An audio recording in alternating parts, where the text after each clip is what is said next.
Now go home and get your fucking shine box.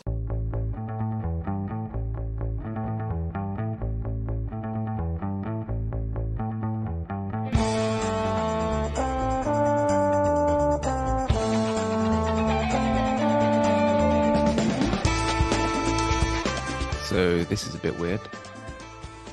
Don't really know where to look when you're recording a podcast by yourself. Do I look at the webcam for some reason, like I would do, or do I look at the screen? Should I just look somewhere random? I don't really know. But yeah, truncated episode this week due to availability issues. Got Mason and Ross who watched Don't Worry, Darling. In the end, coming up in the main review, was going to be Blonde. Then, kind of time issues. Also the fact, it's Blonde. It's weird. Blonde seems quite a dour watch based on what people are saying. Like it's kind of weird. It's polarizing, but not polarizing in the normal way. Sometimes films can be polarizing. Like the people who hate it with a passion. And there's also stuff about it being like pro-life and shit like that. So it sounds a bit dread. I'm not gonna lie to you. So maybe I won't actually go into it because I was quite excited for Andrew Dominik's latest. Jesse James, great movie. Haven't seen Killing Them Softly, but I've heard it's a bit of a gear change, but still good. So I was looking forward to this. Ana de Armas, one of our brightest talents out there right now. But 3 hours of what appears to be kind of torture porn. Maybe it is the best way to go. So yeah, we kind of got talked out of doing that as the main review. So in the end, we got Mason and Ross who went to the cinema to see Don't Worry, Darling rather than catching Blonde on Netflix. But no one's around for the rest of the podcast, sadly. So I'm not going to do the full experience that we usually get on the show, but I'll still do the head-to-head that was promised, because it was, even though we were doing Blonde, it was still going to be a Florence Pugh themed episode to kind of celebrate the release of Don't Worry, Darling. But now we actually are doing Don't Worry, Darling, and we can tie it into the head-to-head, which was Lady Macbeth versus Fighting with My Family, two of her earlier films. Excuse me. So yeah, I'm just gonna rip through it a bit. Talk a bit about Florence Pugh. Do the categories, and see how interesting it sounds when it's just a one man band, one man show. So start with Lady Macbeth in 2016. In 19th century rural England, a young bride who has been sold into marriage discovers an unstoppable desire within herself as she enters into an affair with a worker on her estate. You know what? This film goes really hard, not gonna lie. It's very economical in its use of time. It's only like hour 25 minutes, something like that, maybe an hour 20. Kind of the way it's designed is doesn't waste any of the time on screen. Gets to the point with every shot, every scene. And it's kind of the way it is structured is more like a sequence of photographs than it is like a flowing film, but that works, I guess, thematically with what's going on here. And this is I guess this is probably her best work before kind of her big breakthrough in 2019. I think she got some other stuff, some work in TV, some other bits and pieces that I haven't seen, where maybe you could have seen the potential in her. But here it's like someone who maybe she's like 20, 21 when she filmed this, maybe younger.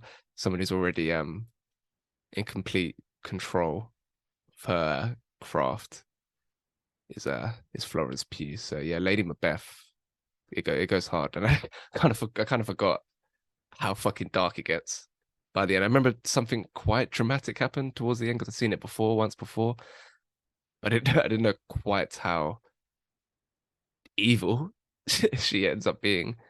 So it's a real journey of a story in terms of just the sympathy that you feel for this character at the start and throughout, to be honest, and kind of willing her on to have this affair and get her satisfaction. But by the end, she does something that, in terms of what she murders a child. Yeah, that's what she does. She murders a fucking child, and doesn't, and then absolves herself of the blame for it all. That's the wrong word. She blames her lover and the housemaid for the crime and gets away with it. So yeah, it's quite fucked up, but very, very sharp movie. And it's up against Fighting with My Family. A former wrestler and his family make a living performing at small venues around the country while his kids dream of joining World Wrestling Entertainment. Yeah, this was a big one for me when it dropped in 2019. I was a WWE fan as a kid, like I think a lot of kids were. Kind of fell out of it.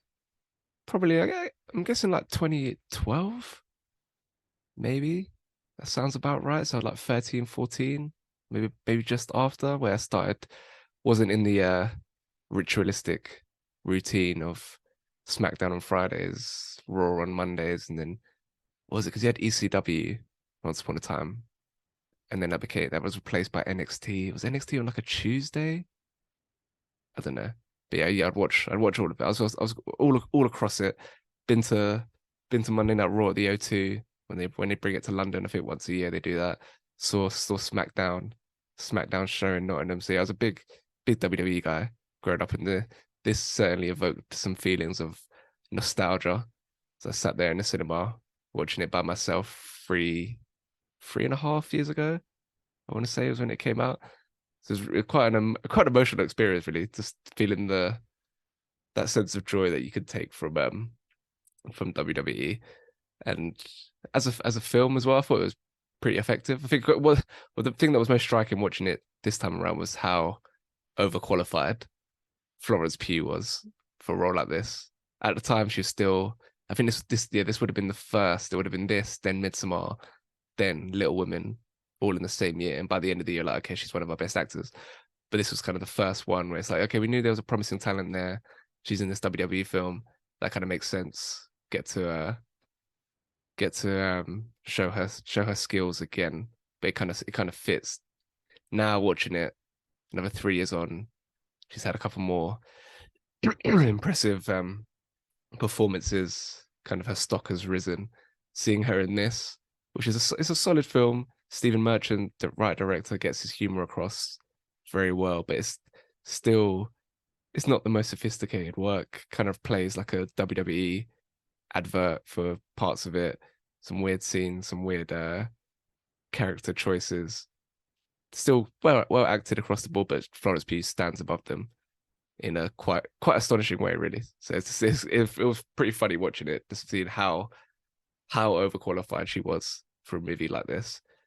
Which was I get that there was some pleasure to be taken in that, but still a solid crowd pleasing romp.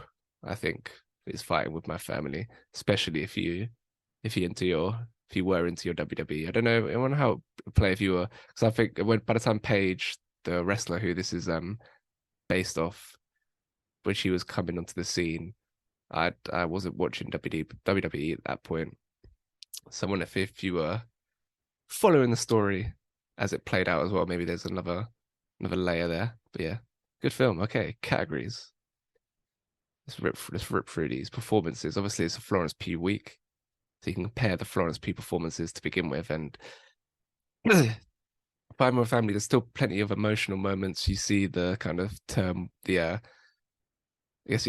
turmoil that she experiences trying to fit in, constantly being judged, and that's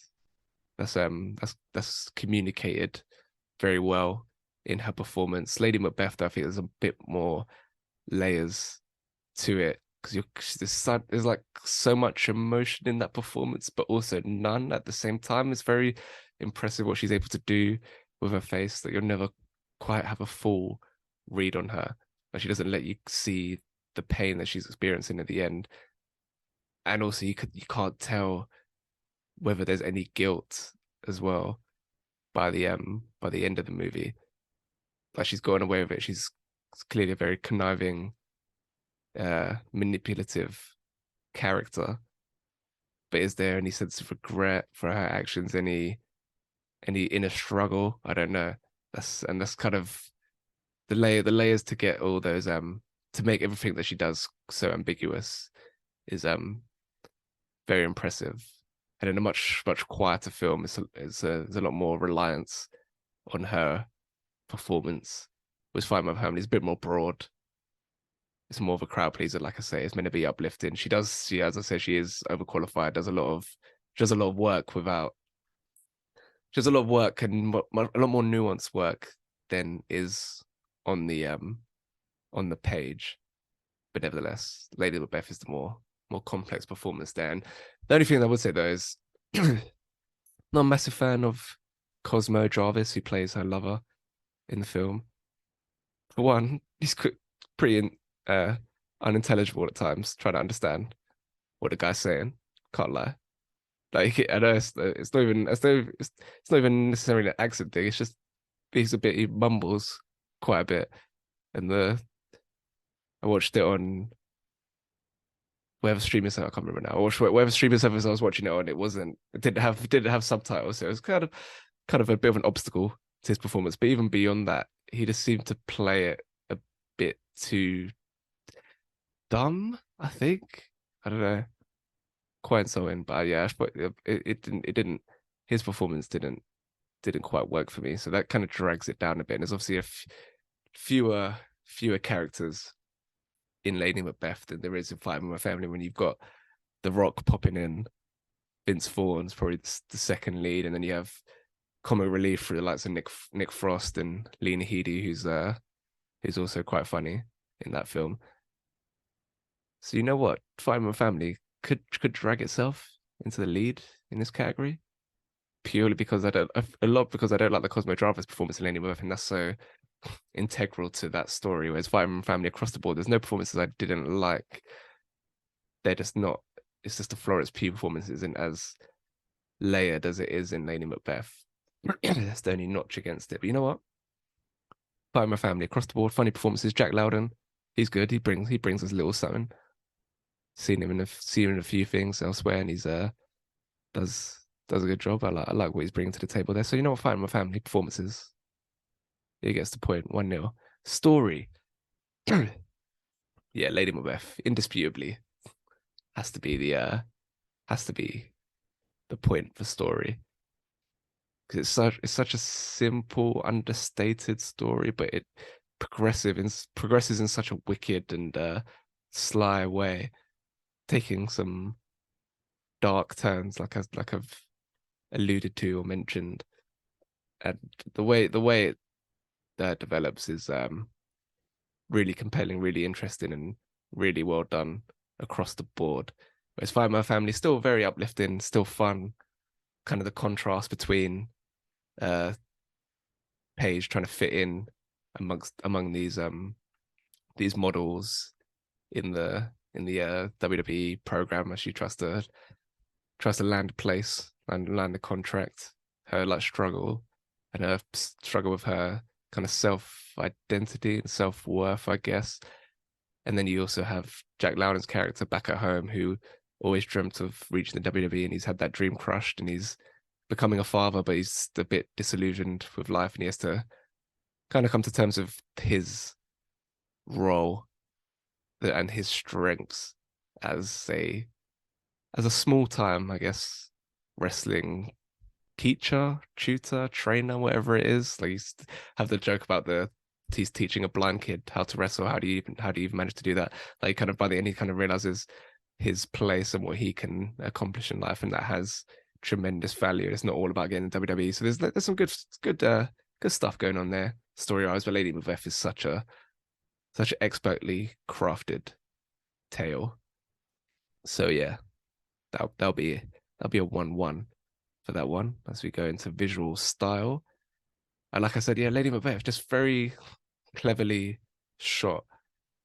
Doesn't feel the need to elongate any scenes. It's all just a series of very elaborately crafted photographic sequences that gets across everything you need to know without feeling the need to drag this out for 2 hours. Just keeps it very, very economical, very smart, very still very intoxicating at the same time. And there's something more powerful in the way it cuts between its scenes and the way everything's arranged. So I like how Lady Macbeth is shot.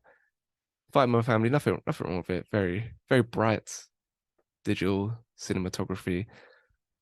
Stephen Merchant, not it's more the humor that he gets across in this story than anything particularly amazing visually. So yeah, I'm going for Lady Macbeth. So I'll take a 2-1 lead as we move into tone.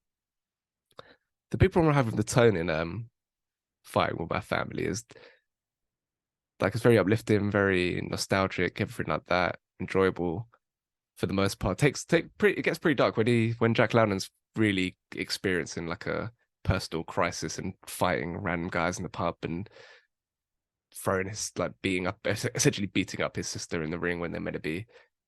What do they say? It's fixed, not fake, but they're meant to be fake fighting, and he basically causes her actual pain. So it gets pretty pretty dark in those moments. But the real issue I have is just like the ending, like it's a fixed fight. She would have known that she's gonna win the title, but they try to portray it as like a true sports movie triumphant ending where she's struggling initially in her championship fight and then has to wrestle back control and find her footing and then delivers the finishing move and takes the title.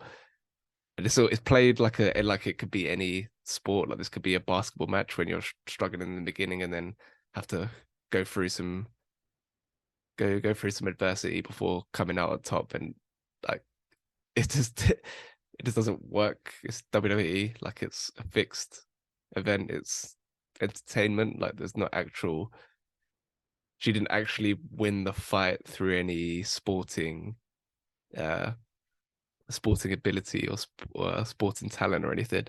But that's the way the music and everything, the way the final sequence is shot, tries to convey, like tries to present it as this heroic sporting ending.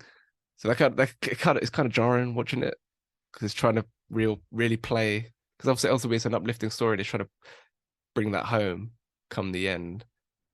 So it tried to play on your heartstrings in that sense and really get you in the moment, really feeling the joy that she's experiencing and the way she's come through or come against the odds. She's made it to the WWE and she's winning the title, but it's not real. So that's it's very jarring. Watching. I think it's the third time I've seen it, and it's very jarring. That whole ending, the way they tried to play it, is like, okay, like it's not real. So can we just Although I appreciate it's hard with that because you kind of want to have that ending, but you can't because it's WWE. So they try to get away with it, but yeah, kind of annoys me. Other than that, I do love Fighting With My Family, but Lady Macbeth is so wicked. It's so unnerving, but also very very fun. Like you kind of enjoy seeing Florence Pugh's character like grow in confidence and fight against the people oppressing her and trying to govern her life, and she's getting her own she's taking control and getting her own pleasure and everything like that. So I think once again I'm going for Lady Macbeth in tone, which means it will take a 3-1 lead. That'll be the victory, unassailable lead, but unique category just to finish it off. I think what's the better sad Pugh face? I feel like quickly become iconic, especially if you think of that sequence, the tracking shot in reverse tracking shot in Little Women in Midsommar, just after was it is it just after she witnesses the people jumping off the cliff and then she trudges back to like the dorms that she's staying in, and she's kind of sobbing in like that trademark Florence Pugh sobbing way. Or was it? Does she do the same thing after seeing her boyfriend fucking the girl that's picked out for in the ginger girl, whatever? Maybe it's both. But I feel like the second one, it was more of a cathartic, violent outpouring of emotion. By that point, so much has happened in the movie by that point. I feel like the one I'm thinking of is the first time after the cliffs. But yeah, you also do see it in Little Women. Just very good at the sad face, kind of raising her upper lip and sniveling. Sniveling? Is that a word? There's a word, right? Sniveling. That's really thrown me. All of a sudden, it doesn't sound like a word. Like in between is when he's revising, and he's like, "Is this a word?" And it's like, "Yeah, it's council." Yeah. For some reason, it doesn't sound like a normal word. Anyway, yeah, she's kind of sniveling and everything like that. So that's the trademark Pugh shit. So, which has a better example of that, or gets as close to that in Lady Macbeth or Fighting With My Family? I feel like it has to be Fighting With My Family because there's more broad strokes of emotion, and you see it more times when she's struggling with her to fit in over in, are they in LA? I think are they in LA or Miami, wherever they are. Like she's struggling to fit in, and then the kind of the losing connection with her brother, you see it there as well. So whereas Lady Macbeth, like I said before, is more withheld, and you're ambiguous, and you're struggling to get a complete read on this character and how she's coping and how she's scheming and everything like that. So but yeah, I think because it's more the emotions are more broad in Fighting With My Family, you get more of that sad Pugh energy. So I'm gonna give it to that. So that's respectable 3-2. Two good films from a great actress. She's one where it's like, I'm gonna turn up every film that she does from now. I'm probably gonna be there. Haven't seen Don't Worry Darling yet. I'll catch it before it leaves cinema. But yeah, she's one where it's okay. Her, like Saoirse Ronan, people like that, like you're just gonna come out for every film that they drop now, because they are supremely talented. So yeah, big fan of Florence Pugh. Enjoyable rewatching these couple of films, and now can hand over to Ross and Mason, see what they got to say. I haven't heard this yet. See what they got to say about Don't Worry Darling.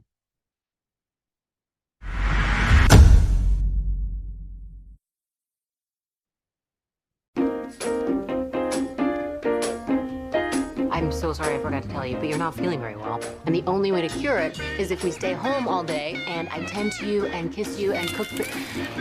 Bye. Bang, bang! Security level, yellow. All residents safe and accounted for. Victory is safe and secure. Here you can live the life you deserve. We can all live the life...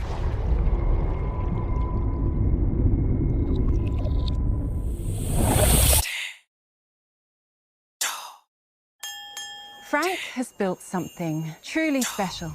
What he's created out here, it's a different way. A better way.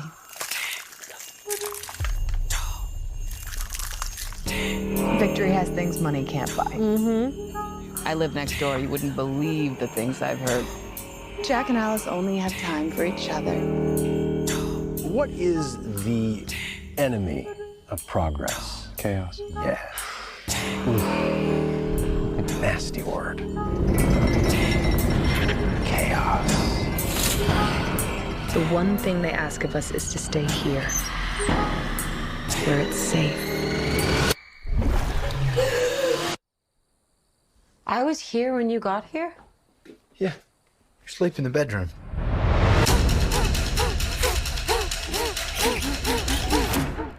That's good. Just breathe.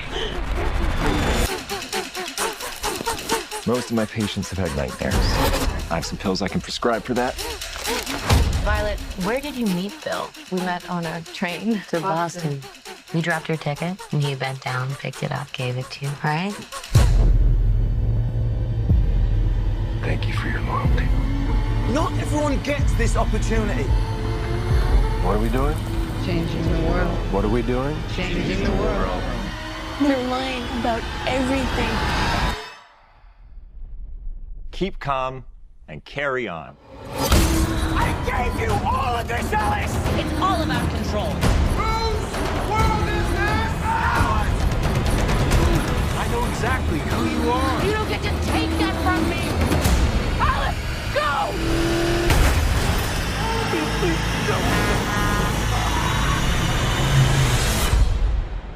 I've been waiting for someone like you, someone to challenge me. Like a good girl.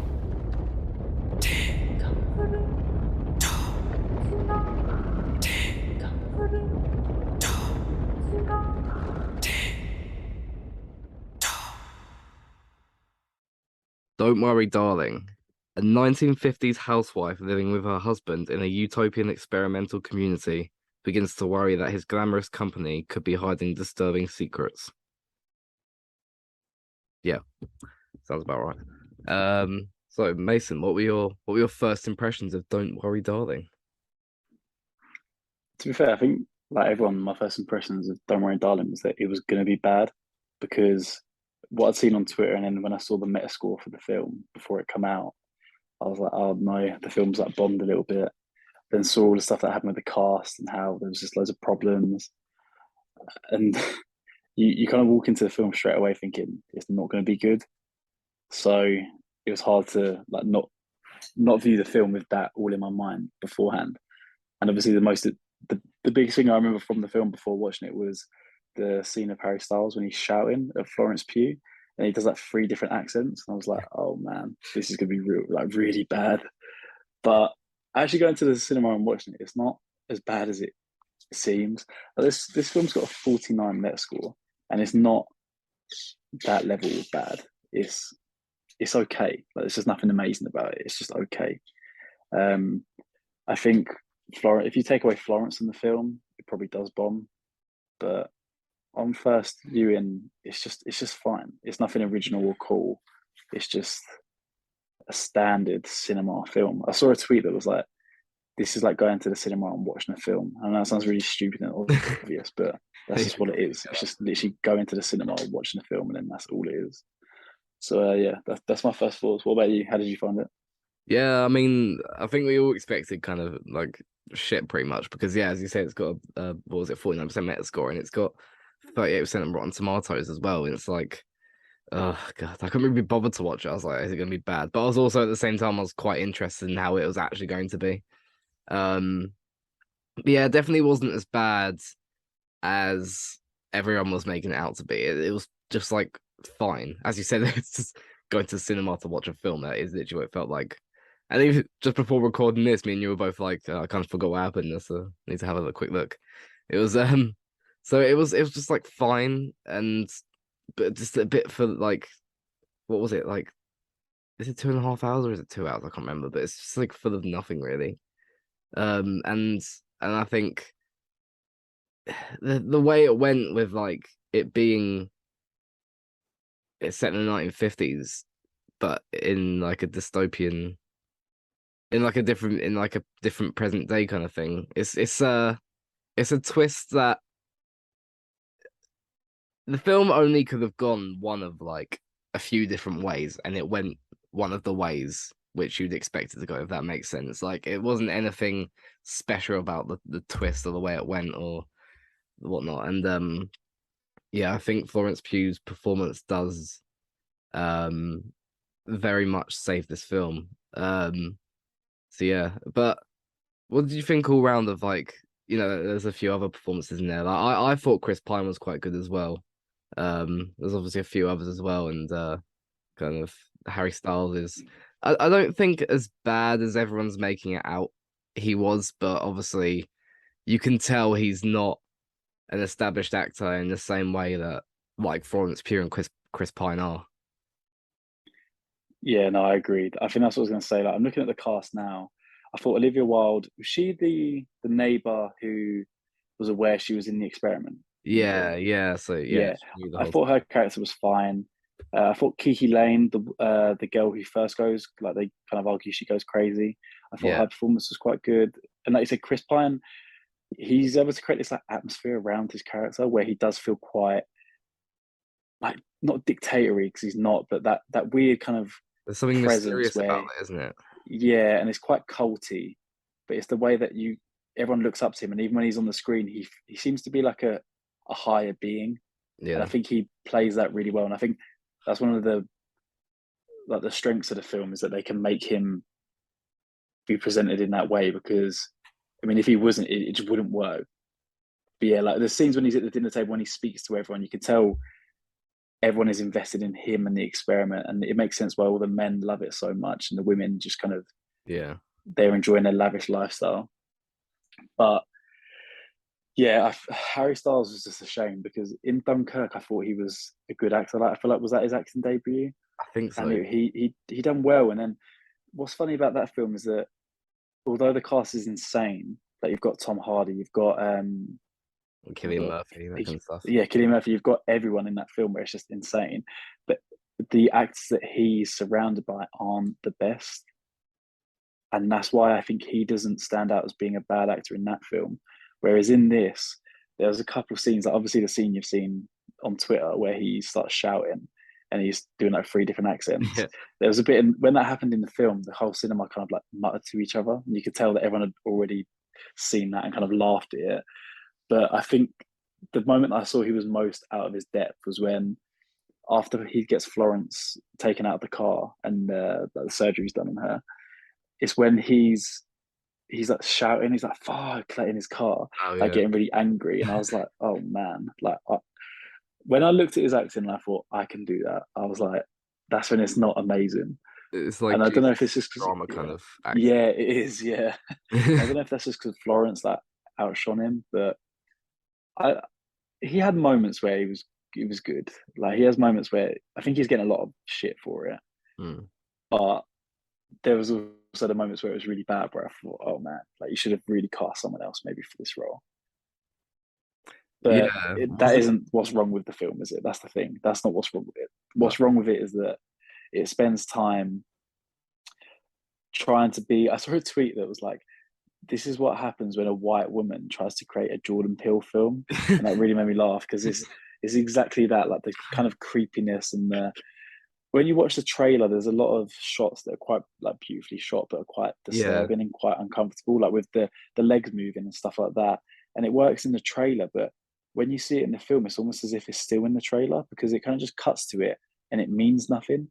Like normally in the films like this, when you see those moments, the main character then plays out that moment later on in the film, or you kind of see what happens and how it makes sense, but it yeah, just didn't. It was just there for the sake of being edgy and cool, and that's what I didn't like about the film. yeah. And as you say, like those bits in the trailer, kind of it it didn't mean anything in the end. It just what was it? That was just her kind of dipping in and out of the world in the end, wasn't it? That was him, like yeah. It was it's just weird, and I think that's true. Like it's just trying to be like a Jordan Peele kind of film, but it just doesn't work. And in that sense, like as I say, like the movie is fine, but nothing beyond that. Like it wasn't bad. I don't think it was bad, but I don't think it was good. It's just fine. If if that makes any sense. Like you kind of Yeah, you, you spend a while kind of you're with obviously Florence Pugh the whole time being like, what's going on? Then it happens, and you're like, and that's kind of just what happens for it. Not in like a good way. I don't think either. It just kind of stays like that for like a couple hours or whatever, and you're like, oh, what's going on? Kind of want to know what's going on. I wonder what's yeah, going on. And then when it happens, you're like, all right. okay, And yeah, so I don't. Yeah, it's a weird one. It's I would like to see this kind of idea if someone like Jordan Peele did have a go at it because I think it's got some sort of potential to be a better movie than Olivia Wilde has made, I think, and it's just I agree. Yeah, the way it's set and in the 50s, that like aesthetically it could have been amazing, but I think we're just a bit numb to this kind of idea of like, oh look, like it's all fine. Then oh look, no, it's actually like this high tech that's caused it. I think it's kind of like Black Mirror has made us a bit numb to this idea because really this just felt like an extended Black Mirror episode. it basically Like, did, yeah. yeah, and I think like Jay said, he was like, if this came out 20 years ago, it'd probably be like insane. Whereas now there's just so many films that are like this, and like I said, because of Black Mirror, this is not unique. And the twist, I didn't even think like, oh my god, I was just like, well, yeah, like I felt really obvious that would be the twist. The only sort of negative part of it was when it was like the women are kind of almost like enslaved there, like without it's not their choice.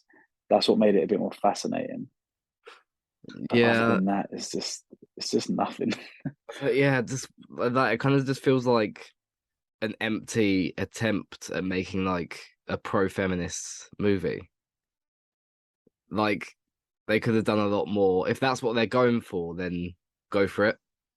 Do you know what I mean? I don't really know how else to explain it.